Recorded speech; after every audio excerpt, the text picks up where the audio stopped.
Ano po yan, ate? Ikaw po ba si Glenda? Ito pala yung binili naming grocery para sa pandagdag na panindag.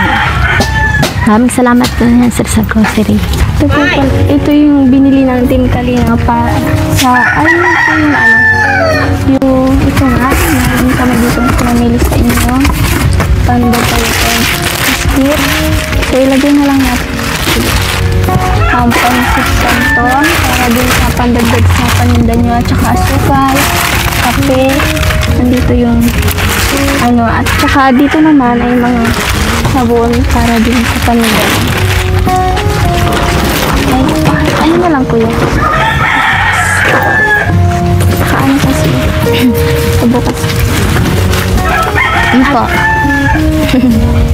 Kasi masaya ka ba sa namin? Opo. Masayang-masaya po ako dahil nakatanggap ako ng ganito pong grocery.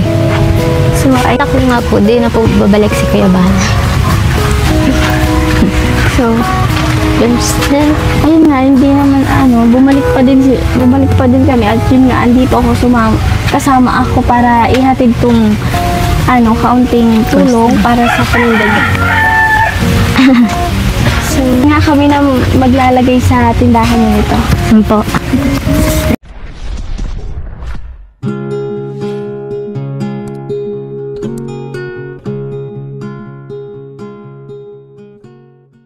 Kalingap, welcome back to my YouTube channel. This is my Vlog. So bago ang lahat, mega love shoutout po kay Kuya Bal Santos Matubang, Ate Edna Vlogs at Kalingap Rab at sa buong Kalingap supporters, viewers at mga Kalingap partners na masipag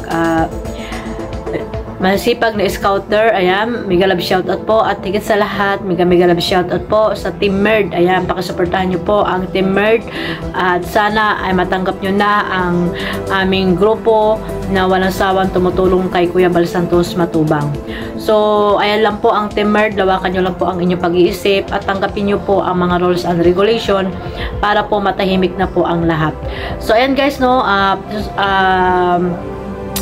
reactionan ko po ang na-vlog ni Kuya Bal Santos Matubang na si Glenda, na tinulungan po nila ito. May polio po itong si Glenda. At ayun nga, kasama si Peniel sa pagdadala ng mga grocery doon sa